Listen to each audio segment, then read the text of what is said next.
Hi friends, how are you feeling?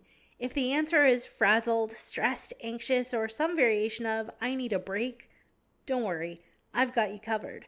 The following list, organized by price, is exclusively cozy games to turn to when you just need to take a step back, take a break, and refresh. Keep in mind that each game is listed with a Canadian price, so make sure to double check retailers for your location's price, and let's get into it. I try to put budget-friendly options in each of my videos, and My Dream Setup, a game that's all about designing compact, cozy little rooms, is definitely that. I picked this up during the spring sale because I wanted a game like House Flipper without actually playing House Flipper. You can resize rooms and even build up a tiny home in blueprint mode. But given the game's own confines, it'll be more like designing a Polly Pocket playset instead of a Barbie dream house. What I really like is that you actually drop the plans. I'm honestly someone who downloads all my houses in The Sims, but the drawing mechanic here is simple and accessible. There aren't a ton of decor options, but the lack of stuff is offset by the customization. You're able to recolor most objects, most, not all, and resize them to fit into your building plan. You can change the walls, the floors, and you can even start from scratch if you're just not feeling it. Is it the next revolutionary sandbox home design game? That's up for debate, but it's definitely easy to get lost in, inexpensive, and has a lot of potential. You can even make your own wallpapers or furniture to upload to Steam, though I haven't personally tried that yet. The game has 4 DLC packs that bring pet, garage, kitchen, and bathroom stuff into the equation.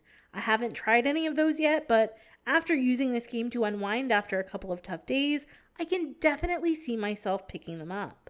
If Palmon's Evolution line was your favorite, and now you're a professional or amateur botanist, otherwise known in your circle of friends as the Plant Whisperer, you're gonna love this next game. A recent release that I can't stop playing, Steam pushed Urban Jungle into my recommendations based on My Dream Setup and Tiny Glade. Urban Jungle is all about embracing your inner green goddess as you nurture Ida's love of plants and follow her journey as she grows. From her beloved grandma's house to a tiny apartment she shares with her mom and high-achieving older brother, and then off to college and beyond.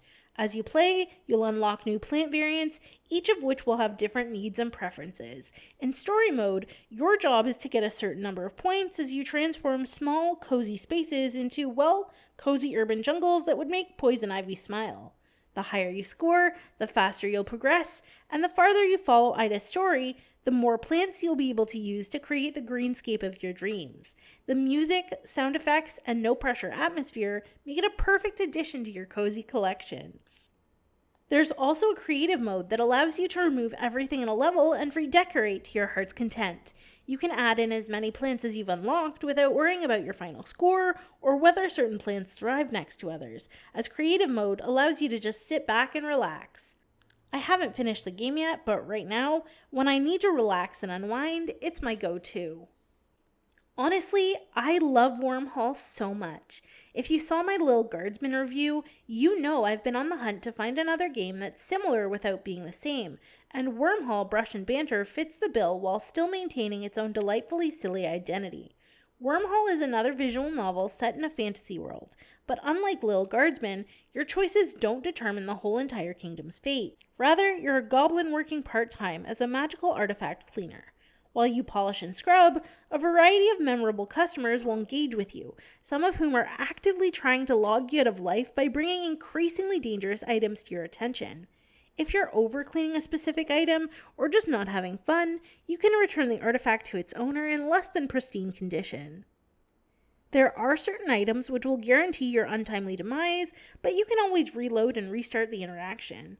You'll only be spending 1 week in the wonderful world of WYRMHALL, culminating in a celebratory event which the game's mysterious antagonist will try to destroy.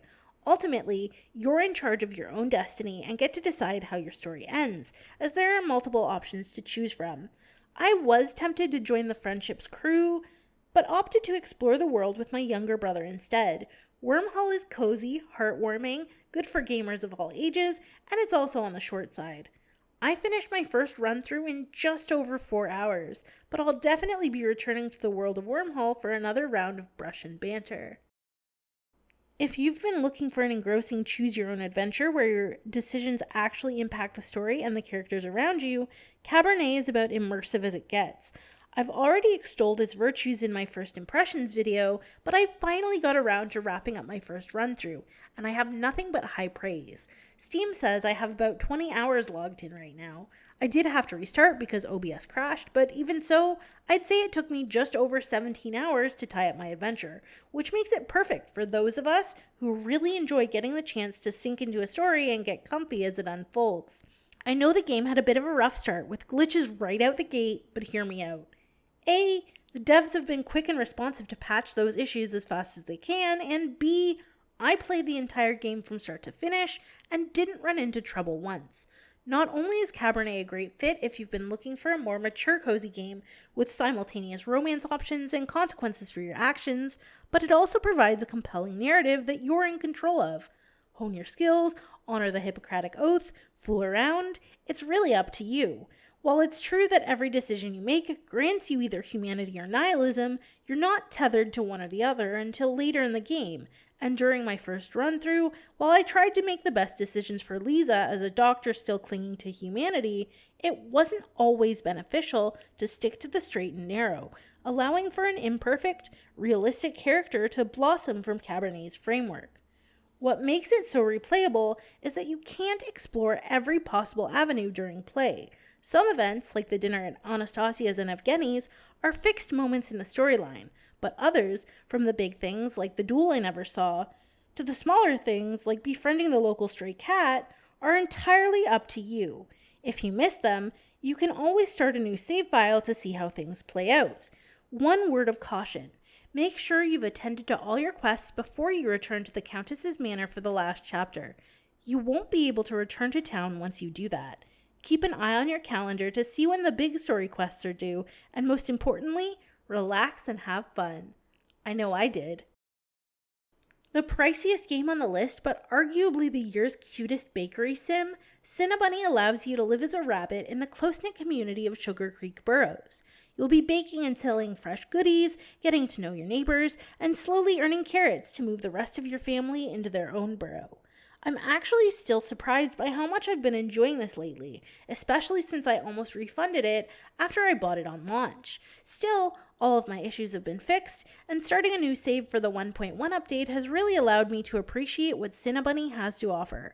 While it won't topple genre staples like Rune Factory, it stands on its own, and I'd go so far as to say its simplicity is its strength, and also the reason it makes such a perfect game if you just need a break from life for a bit.